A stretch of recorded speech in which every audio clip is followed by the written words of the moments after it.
from the team here at Outsource. We've just launched something we're really proud of. Our new AMC Insights module is designed to make Amazon Marketing Cloud simple, powerful, and usable for agencies of all sizes. You get the 5 most popular AMC reports, pre-built, AI enhanced, and ready to go.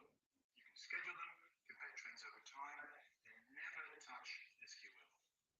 We even spin up your AMC instance or connect to your existing one, so you can skip the infrastructure headaches.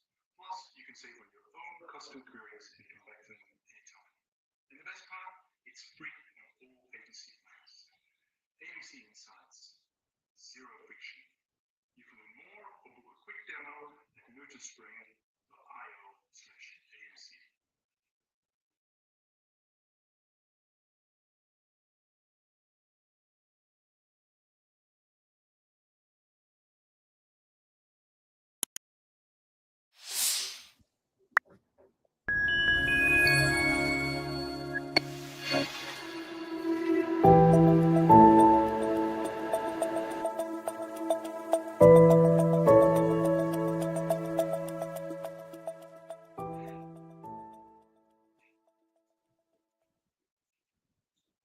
Welcome to Marketplace Masters, the show where we uncover what's really working for e-commerce operators and agencies.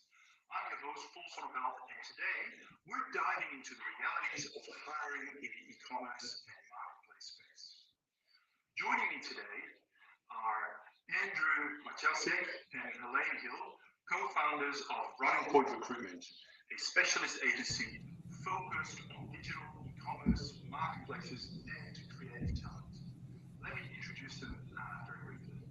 Andrew brings deep marketplace expertise from leading strategy and growth across Amazon's global platforms in categories like toys, wellness, and consumer tech.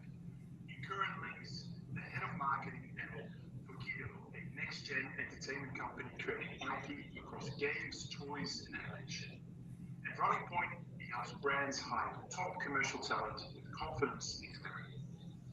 Elaine is a seasoned e-commerce growth expert with over 15 years of experience across Amazon, Shopify, and multi-channel retail. She scaled FBA brands, led creative for dozens of Amazon businesses, and turned around underperforming Shopify stores.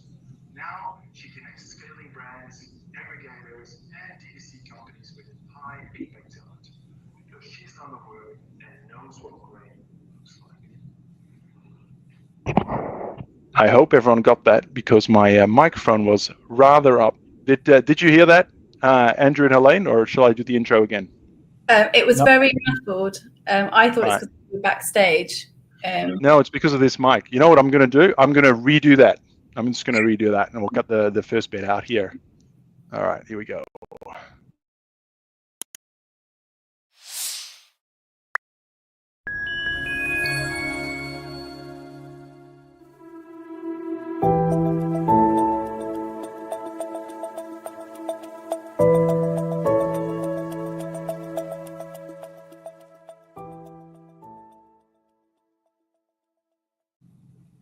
Hi, and welcome to Marketplace Masters, the show where we uncover what's really working for e-commerce operators and agencies.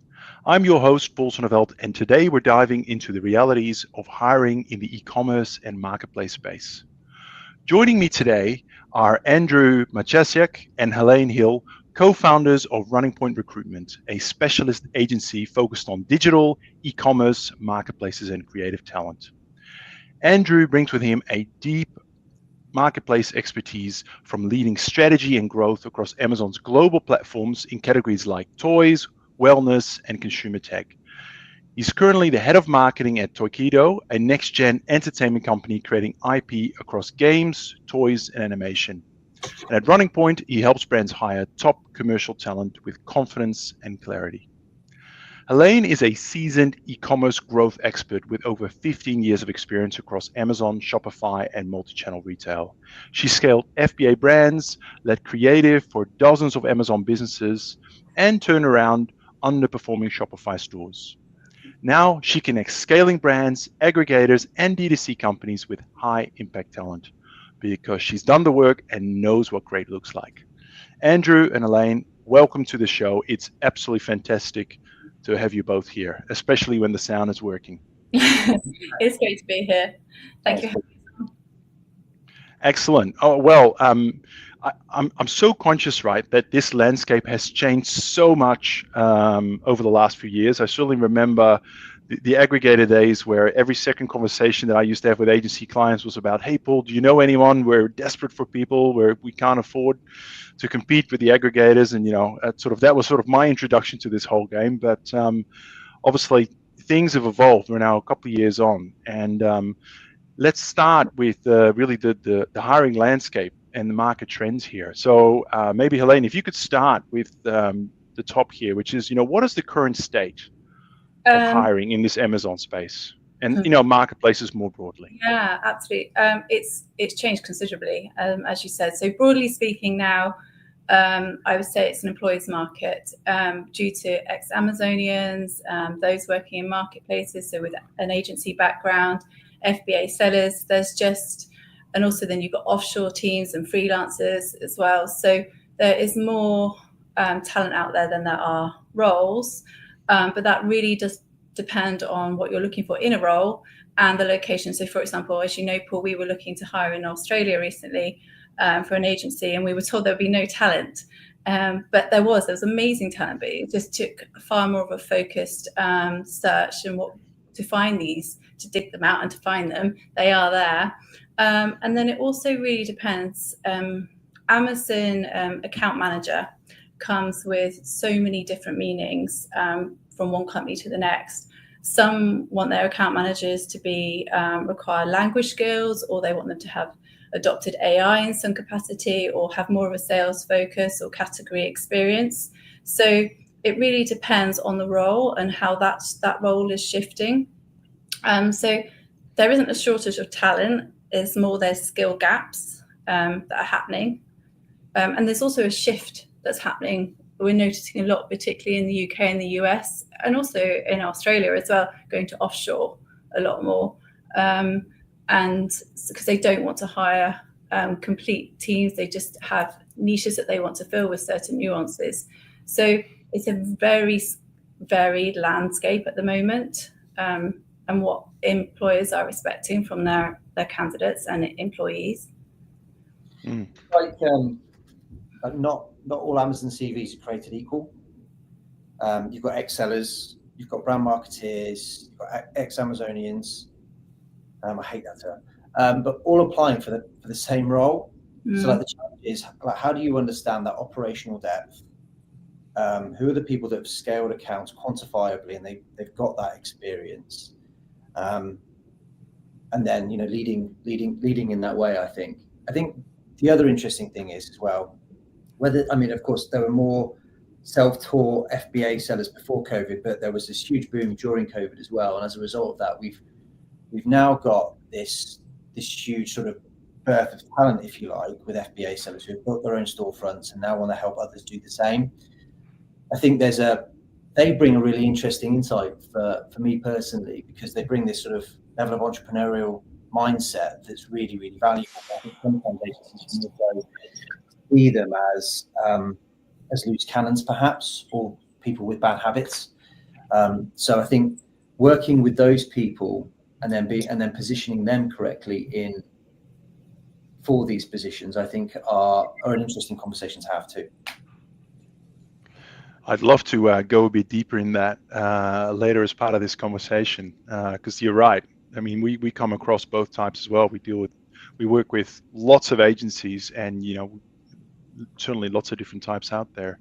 But just going back to some of the points that you're making, Elaine, around some roles are moving offshore, some obviously staying here. Clearly, you guys have a recruitment business, which means people are looking for hires. So what are some of these kind of hottest roles, or what's most in demand right now, especially across agencies, across brands, and specifically I'm talking like onshore roles. Yeah. We can talk a little bit about the offshore piece briefly. So I'd say there's three areas that we are hiring in regularly. The main one would be marketplace growth managers. And And then it would be Amazon account managers with a twist. So that would be an extra skill that the employer is looking for. And then it's around ads, paid media. So marketplace growth manager, these roles are becoming more popular on the brand side.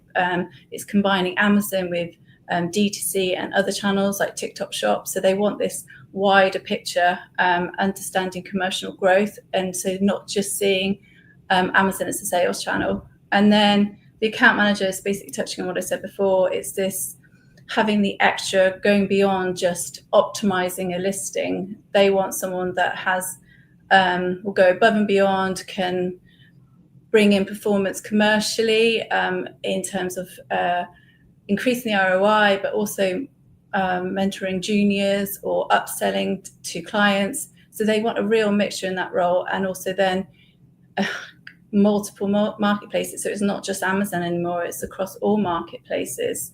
And then it's, having that global reach as well across all territories that they're looking for. And then ads is always going to be key, because that's ROI and that's what they want to drive all the time.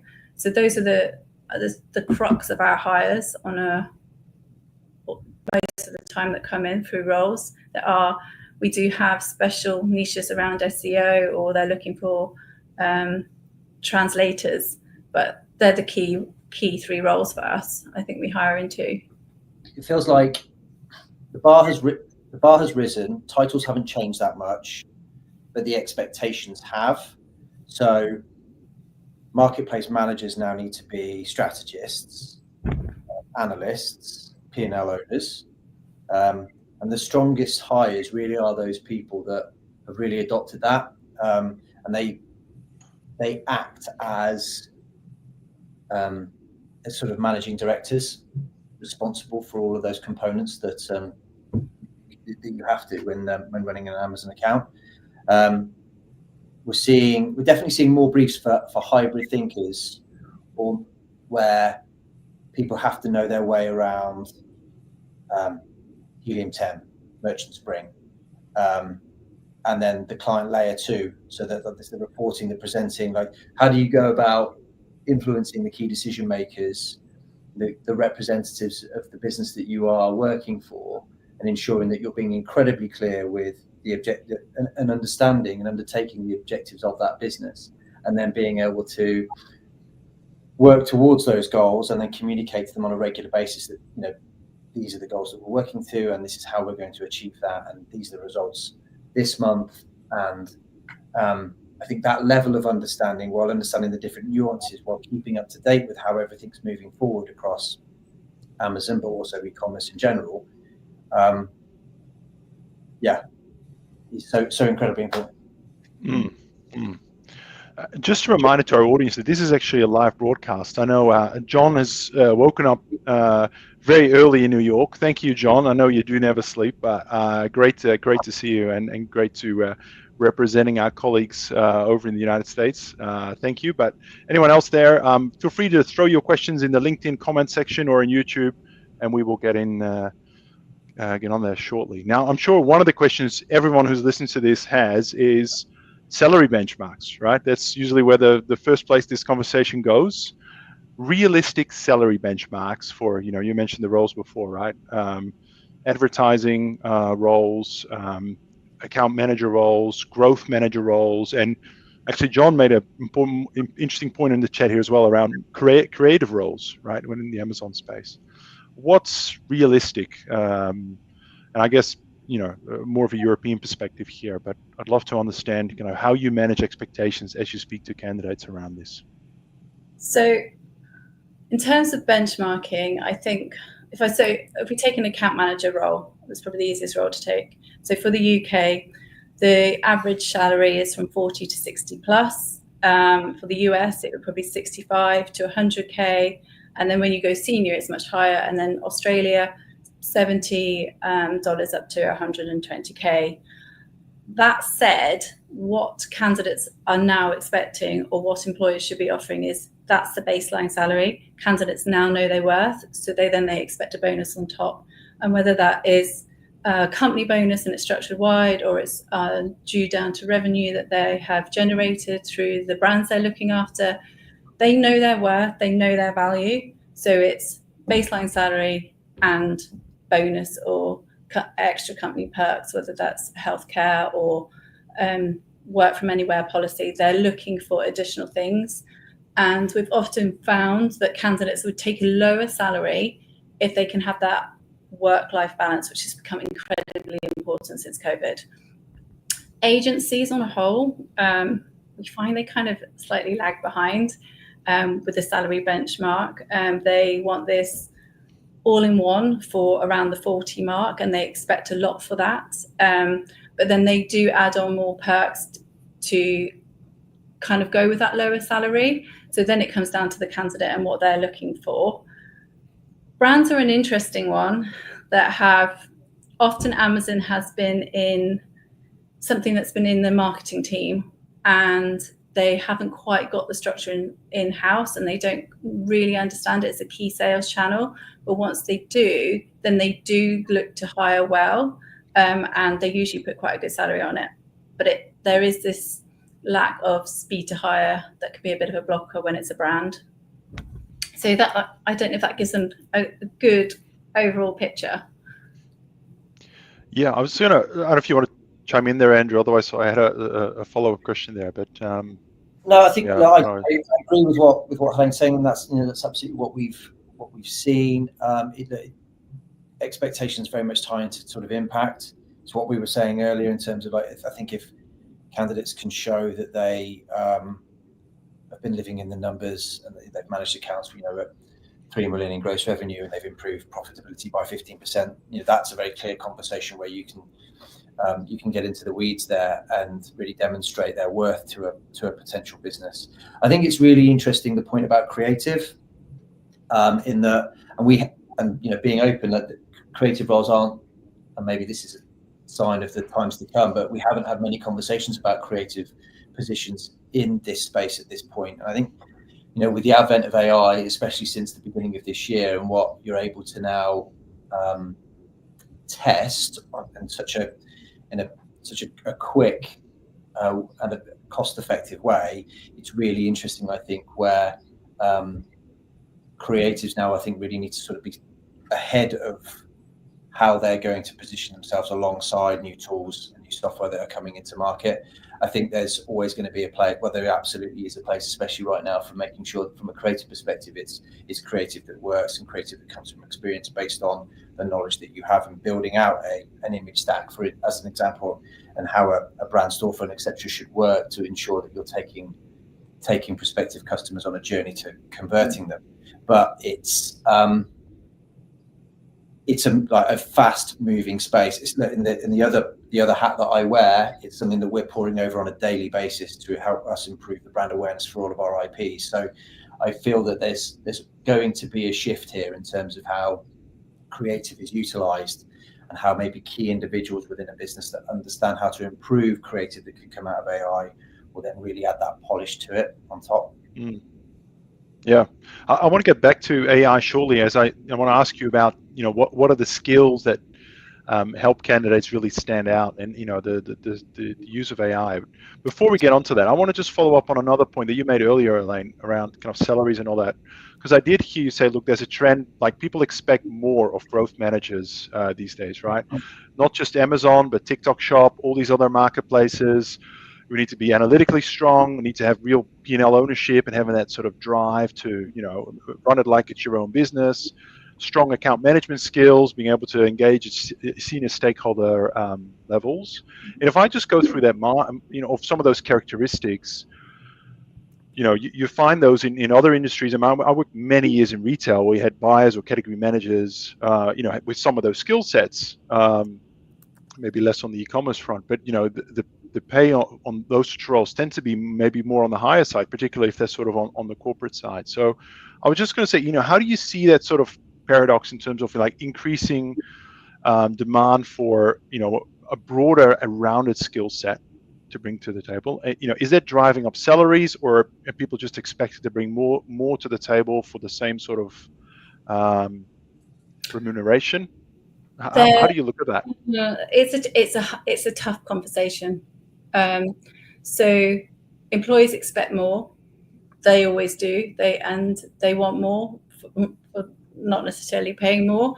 So that's when they add more incentives around bonuses, where the candidate now really does understand their worth, and they will probably apply for several roles at one go. So I've got clients that are in rounds 2, 3 with different agencies, and they kind of can pivot from either one to the other to get what they want, because there are a shortage in those areas, especially like around TikTok Shop. Not many candidates have that experience or have deep experience within it. So it's knowing your worth as a candidate and standing by that. And then if an employer can see that, they will structure accordingly, and it might be done on revenue that you bring in, and then you're promoted up to that level. It's having this open conversation when you're trying to find a role that isn't necessarily that exists currently, but the employer knows they need it, but they don't quite know what they need. And until they do, they don't really understand what salary to put next to it. And they can be guided, and we try and guide them on this, but then it just comes down to revenue and cash flow for that business at the end of the day too.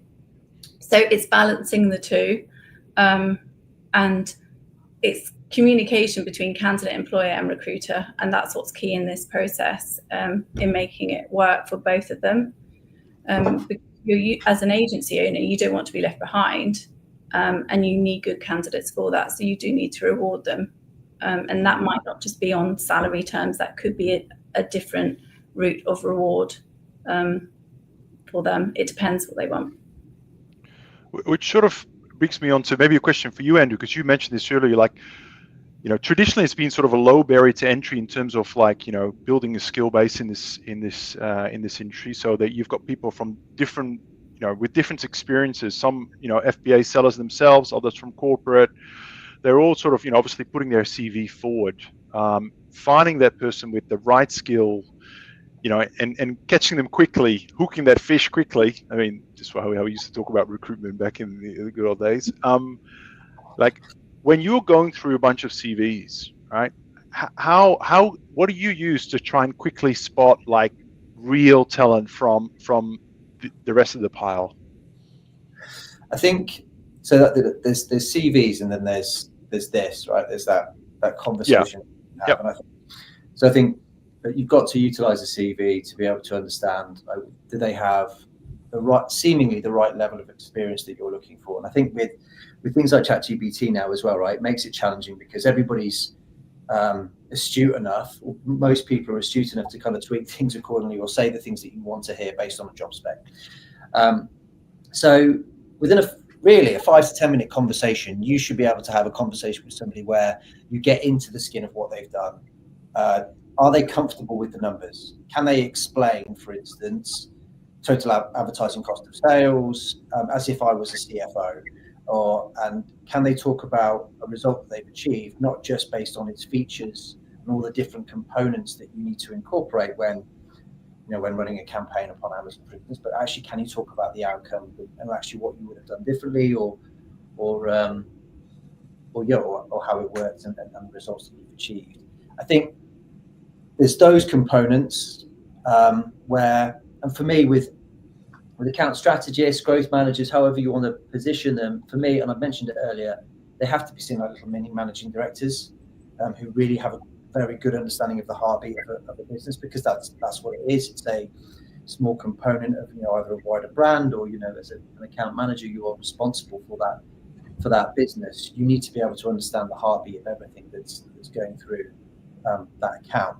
I think additionally, things that I really love is that maybe that's because I come from this sort of, we play and I run our own FBA business, but if you run your own business, and even if you failed, we did, that experience, well, not failed, but yeah, that experience is gold to us, right? Because you understand the full life cycle of what you've gone through, and how it works. Like, you've sat on a call trying to get £1,800 worth of money back from Seller Central because they've billed you twice, and like, you know exactly the process that you've had to go through and the pain that ultimately means. God, that's painful. And so for me, it's, are you under the skin of it? Do you live it? Do you live in the numbers? Can you actively and passionately talk about how you're going to go about building a business and all the different things that you need to do? Is there anything you'd add to that list, Elaine? Is there anything else you'd say, or encourage account managers to add onto their CV or build up experience to really stand out from the crowd? It's owning your numbers. It's very much what Andrew said. It's this, we see a lot of CVs. Most of these candidates have incredible stories of how they've come into the Amazon business and into the ecosystem, and they'll say that they have optimized listings, they've put X amount of SKUs, but what they don't back up their CV with is data. So if they've done a piece of creative or they've done something else, what's the ROI? How's that impacted growth? Has the revenue gone from X to X? So it's, yes, you can do it, but what's been the result, and owning those results and owning your numbers. If you can go into those details, it sets you apart, because anyone can put a CV through ChatGPT now. It's the norm. So yeah, it's really selling your skills and how those skills have impacted the results. Know your numbers. Good numbers. Summary. Yeah. I think also it's if you can, leadership. So working in Amazon is multifunctional. So you've got to manage up, manage down, offshore, freelance, whatever it may be. So if you're able to demonstrate those skills that you can manage across multiple levels and mentor, that's incredibly key as well. So having that skill is I think a pro for me, a good tick. And also multiple marketplaces is very important. So yes, Amazon is the beast, and everyone says if you can conquer Amazon, you can conquer them all. But if you can add in eBay, Wayfair, B&Q, Debenhams, Walmart, yeah, they're ticking lots of boxes, and if that's also globally, they're good ticks to have. Yeah, which leads me in sort of the next sort of two sections, and actually we're vastly run out of time, but I want to sort of take two different perspectives here. First, from let's say a junior account manager, and then secondly, we can talk more from an agency point of view looking to hire. But let's just put ourselves in the shoes of a junior account manager. Let's say I've just started my career. I'm happy where I am at the agency, but I'm thinking about my next career move, right? Maybe a more senior growth manager role or account manager role in 18 months. All right. Mm-hmm. And also I want to bring in this point around, AI we touched on before. I mean, what advice would you give to a junior account manager or junior growth manager now to say, these are the things that I encourage you, these are the tools in your toolkit that I would encourage you to invest in, because that's going to increase your value in the next 12 to 18 months. What would be some of the things on that list for you? I don't know if I would say there's a set tool, because it moves so fast. What you need to be is hungry. So you need to be watching webinars, going to networking events, just absorb knowledge like a sponge. It's so much speed that, if you actually stop and don't start absorbing that or listening to your teammates around you, you get left behind. So just be hungry, dig into the weeds, and absorb as much information as you possibly can to understand and utilize that. So for example, Rufus has come in. Everyone's like, do I need to SEO and optimize my listing for Rufus? Well, that they've got to understand those elements, whether they actually need to make that advice. So it's go away, do your research, have your opinion on it so you can advise. That for me is yeah. I think sorry. I would also evaluate kind of where you're at as well. So if you're a junior account manager, for instance, we talk about tools, and do you have the right tools around yourself to improve and stay relevant in terms of, one, career progression, and what are what are your competitors doing? What are the accounts that they're working across? Who are responsible for that?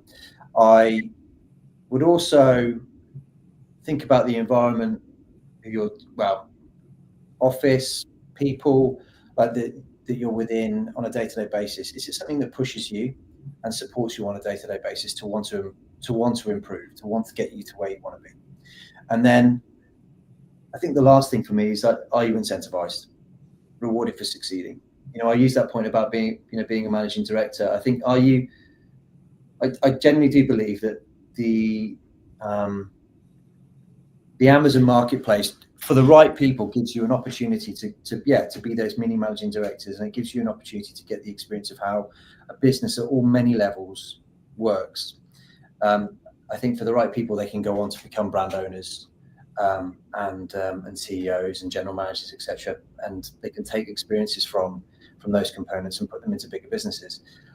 Do you have that around you? Do you feel like actually there's the opportunity for you to progress where you are understanding the reason for why decisions are being made, and give you the opportunity for you to then one day make those decisions yourself based on really substantial experience?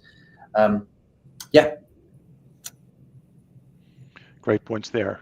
Really sort of, do you have the ability to run your own little P&L, or even in a small way, but having that sort of touching the different facets of the business and getting that real understanding of how they all come together to drive the result. Yeah. Okay, let's switch ourselves sort of more to the mind of an agency owner, right? Having the right talent is absolutely key to having a successful agency, and holding on to talent is sometimes one of the hardest things. But from just I guess an agency perspective, right? What do you see? Like, what are the mistakes that you see agencies make when it comes to hiring and retaining talent, and specifically the roles we discussed before? It's not discussing as a team with your team that you currently have what skill set is needed. So you currently have an account manager that does XYZ. You need to really understand what skill sets they bring, and then what new skill sets you need additionally. So we find that some agencies actually love hiring ex-Amazonians. They think they're going to be their silver bullet. They are amazingly good at Amazon, but they've never been in the weeds. So there's that skill set is they're missing. So if they keep hiring ex-Amazonians, they will always have that lack of deep understanding, because they've never been on the other side. They've never had to deal with Seller Central and trying to get your listing back up. They just haven't gone through that process. We also find that some love FBA sellers and that have switched over to an agency side, or they just don't want to deal with FBA sellers because they have picked up bad habits or done black magic to get their listing where it is now. And then you ultimately have those with an agency background have worked their way up. So you have three sets. And what you need to understand in your agency is, what do you have? And having a mix of each is the perfect, I think, for creating the magic on Amazon. So really understanding what skills that you have in-house, what's missing, and then going out to hire that. I'd also like to add culture. Culture is incredibly important. You have the wrong hire, it's incredibly toxic, and it'll bring it all down anyway. So work as a team. And if you're using a recruiter, work with your recruiter so they understand your team and understand your brand and your culture, so they can find that right person for you. So it's not just, a technical hire, it's someone that comes in and really understands your business too. Yeah. I mean, some people could have worked for a bigger brand name, right? And seemingly they've got great experience because of the business that they've worked under. But actually, to Helene's point, they've not been in the weeds. They've not actually done a lot of the work. And I think that's where the entrepreneurial mindset of the FBA sellers, for instance, really, because they've been through everything. I think the only other thing I would say as well is, it's a really basic thing, right? But onboarding, amazing hires can actually sort of fizzle out or just really stumble because there's ambiguity in the first few weeks, and they don't know where they stand, or they don't know how the business operates on a day-to-day, or it was perhaps not positioned correctly at interview stage. So it's making sure that candidates feel secure, and they understand exactly what's expected of them before they're expected to run. And a lot of the time with agencies as well is that what happens is that by the day that you've started on the Monday, for an example, right, you kind of feel like you're bedding in. Come Friday, you've won two other clients, and you've gone from managing 3 accounts, and it's a steady start, to then, hold on, I'm now managing 6, and it's all hands to the deck, and you've got to start running. And during those periods, it's really important that you just you're transparent, you communicate, you over communicate, you make people feel that they're safe and secure in their roles. Very good points. Yeah. Just want to finish on one last question, because we are a little bit over. I've been terrible at timekeeping today. Apologies to our audience. But just going back to the agency point, which is around, I think about this all the time, right? I have conversations with my business partner, which is like, when are we going to, should I hire like a HR person to do all the recruitment for us? Should we using, be on a retainer with a recruitment agency, or do we just, spend the whole day on LinkedIn, trying to message people for recruitment purposes? What advice do you have for agency owners when it comes to this question, in terms of, how and when do you best spend your time? Obviously, trading off cost, time. What does that look like? Yeah, I think it really does depend on where you're at as a business in terms of your own objectives. Let's say that speed is critical. You need someone in the seat yesterday.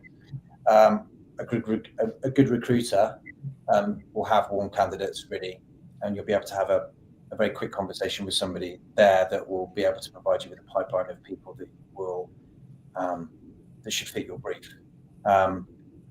Especially, let's say that you want to pitch, and you've got an influx of new clients, and I think that's a great way of approaching it. I think if you're, also if speed isn't critical, but you're hiring occasionally, not continuously, you obviously don't have the remit there for a dedicated person within the business. That's where talent acquisition is also a real help in terms of working with a recruiter. I think the only other things I would say is that before you're building a business, your time is incredibly important. Do you honestly have the time to be looking through potentially, putting it out on LinkedIn is one avenue, especially once you've built up your own reputation within the industry. You'd feel like a natural flow there of candidates is something above and beyond, actually. Well, it's something that you don't need a recruiter for, but at the same time, do you have the time to be going through 50 to 60 CVs and providing a professional response back, or are you happy just selecting 3 or 4 who may or may not hit the right beat? So I think that's where, from a recruiter perspective, especially a running point perspective, is that you get a real attention to detail in terms of understanding the quality of that candidate and getting them to your door in a way that makes you feel like actually they've been vetted, almost gone through that interview first round stage already. Yeah, putting up the job description and spending $200 on LinkedIn just to get the CVs going is the easy bit, right? It's actually doing the hard work after that, for sure. Yeah. The pre-screening and finding the actual candidates that are good. Yeah. Now, unfortunately, guys, sorry, you wanted to make one last point, Helene? Yeah, I just think there's a disconnect at the moment between businesses, agencies on Amazon, e-commerce, whatever it is, and recruiters. They only contact recruiters when they have a role. And how it should be worked is you create a partnership. Like you do with a brand, you have this partnership, they become part of your team. And if they understand that and understand your team, your culture, then it's just like having an in-house recruiter. They just become part of you. Like an agency becomes part of a brand that they're looking after. It's the same format. Yep. No, it's a really good point. I mean, particularly around just always having a bit of a pipeline going. If you're in the business of running an agency or a people business, I think people are going to change. Circumstances change. You won't have zero attrition for the next 5 years. It just doesn't exist. So you've got to be prepared and be proactive on that. Absolutely. Yeah. Well, we do have to wrap up. So this really brings us to the end of today's session. I just want to say thank you to our audience for joining us. I want to say a huge thanks to you, Helene and Andrew, for sharing such valuable insights into kind of this whole talent landscape, Amazon e-commerce world. I always like to ask at this point, for anyone that's listening, maybe is thinking about recruiting, or maybe they're still a little bit too small to use your services, but I just want to jump on the phone and maybe have a conversation, pick your brain on that. Like, what is the best way to get hold of you? So our website, runningpointrecruitment.com. You can just we have a submit your form there, or you can email me. So it's my name, Helene, at runningpointrecruitment.com. I think I had. Is there another email called hello@runningpoint? And there's as well. Yes, there is. There you go. We preloaded this one, so I'll just show that one. Hello at or Helene or hello. Hello comes to both of us. There we go. But if it's just me you want to talk to, it's Helene. Excellent. All right. Well, thank you so much, guys. I really appreciate you making the time and sharing your knowledge and lots of practical tips and information too. So thank you so much. Thank you. All right, everyone. That is a wrap for today. As always, if you found today's episode useful, feel free to share it with your team and your network. And of course, don't forget to check out our full archive of episodes at merchantspring.io, or wherever you get your podcasts, Spotify or Apple Podcasts or the like. Until next time, I'm Paul Sonneveld. Thanks again for tuning in to Marketplace Masters, and we'll see you very, very soon. Take care.